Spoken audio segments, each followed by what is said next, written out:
Welcome to this short episode of Bytes. It's difficult to keep up with everything that's going on.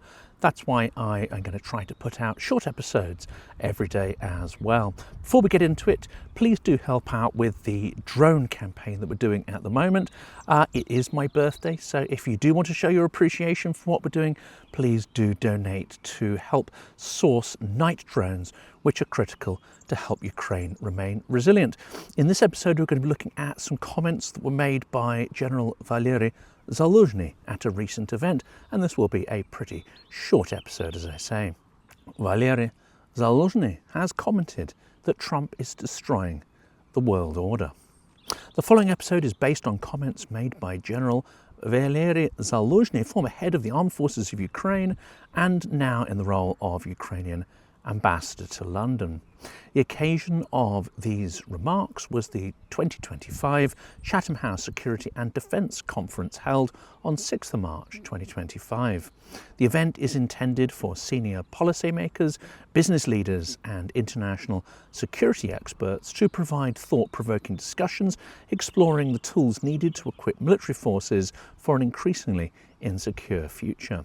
Zaluzhnyi can always be counted upon to be thought-provoking, challenging even, and he clearly thinks deeply on issues of security and defence and is able to call upon an extensive knowledge of historical context, not just of the region he comes from, but globally as well.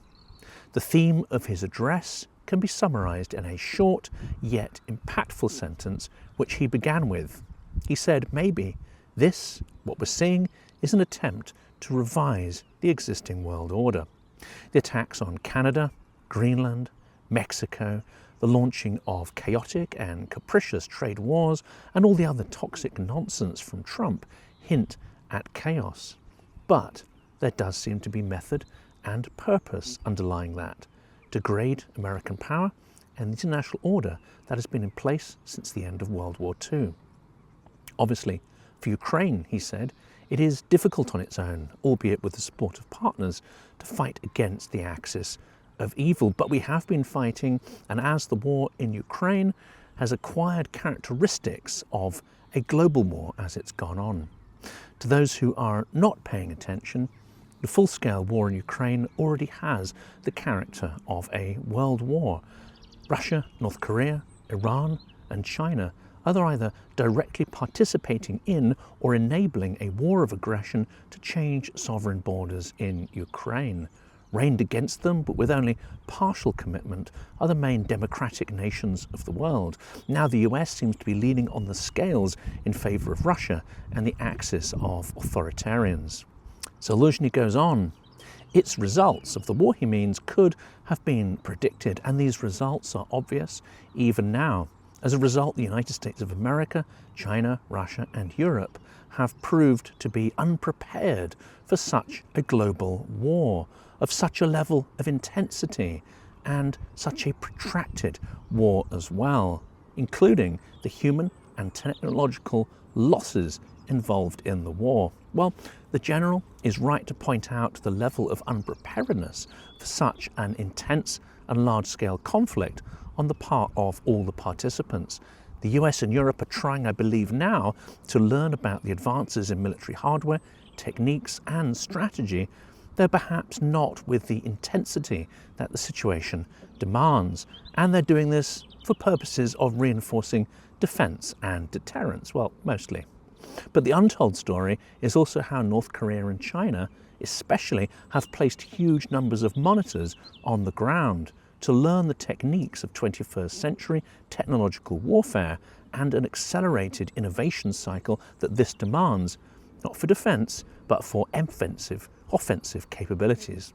The General continues, it's obvious that the White House has questioned the unity of the whole Western world, and now Washington is trying to delegate security issues to Europe without participation of the US. We can say in the near future, NATO likewise can stop existing. To analyse the words of Zaluzhnyi, delegation is a gentle way of describing what is increasingly looking like capitulation to Russia and a betrayal of democratic Europe. One needs to question whether NATO has any deterrent power at this stage, and indeed if there is any efficacy in Article 5 to protect Europe from a revanchist Russia. And that's crucial, not what experts and analysts think about Article 5, not how the media or career NATO officials assess Article 5, but what the impression in the Kremlin is. Clearly, Putin sees the slow awakening of Europe from its slumber, but also understands that reorienting to the withdrawal of US support and armour will take time for Europe to enact. He also understands that through hybrid warfare, he can continue to pick off European countries from the consensus to protect their interests through hacking elections, provocations, and coups. If the latest rumours come to pass that the US withdraws the bulk of its troops from Europe, perhaps leaving a contingent in Hungary, then that will signal to Putin that Europe is unambiguously on its own. I'm sure he is preparing for that eventuality. Zaluzhnyi continues in his short comment and says a number of talks between the US and Russia being headed by a war criminal, we see that the White House makes steps towards the Kremlin trying to meet them halfway. So the next target of Russia could be Europe. This is a crucial point which Zaluzhnyi can only hint at, given his role as Ukrainian ambassador, that Trump has made concessions to Russia ahead of the main negotiation, but none to Ukraine, the victim of that aggression. So far, the talks are between the aggressor, a war criminal, a psychopathic dictator, and its submissive partner in the US, held not on neutral territory, but in Saudi Arabia, which is potentially party to significant investments with Russia, both past, present, and future. We cannot eliminate the impression that both Trump and the Saudis may stand to benefit from a peace that is imposed upon Ukraine, or even in the event that Ukraine falls to Russia. But Zaluzhnyi is suggesting things could get even darker, that Putin's target after Ukraine is Europe, and the US under Trump could stand back and watch that struggle unfold. Zaluzhnyi continues, the decision of the Cyber Command of the US, which decided to stop any cyber operation against Russia, and the failure to qualify actions of Russia as an aggressor, is a huge challenge for the entire world, and Europe in particular. Well, this is a key part of the emerging evidence that Trump is weakening the US to the direct benefit of its former adversaries and enemies.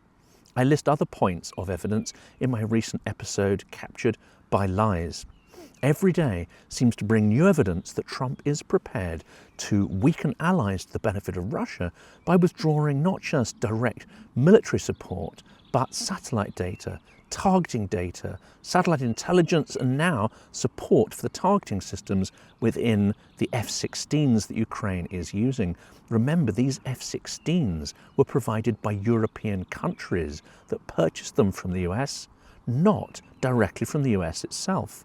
Trump is destroying the credibility of his military-industrial complex by eliminating any reliability or dependability on its advanced munitions and platforms. This is bad politics, an absolutely terrible business. Zaluzhnyi concludes his short analysis. We see that it's not just the axis of evil and Russia trying to revise the world order, but the US is finally destroying this order. And here Zaluzhnyi delivers the inescapable conclusion of his short summary of what is transpiring now. Allies of the US take note. They have changed sides and are now openly supporting a Russian victory against Ukraine. There is no reason why Trump will not behave in the same way to European countries that stand up for Ukraine and stand against Russian interests.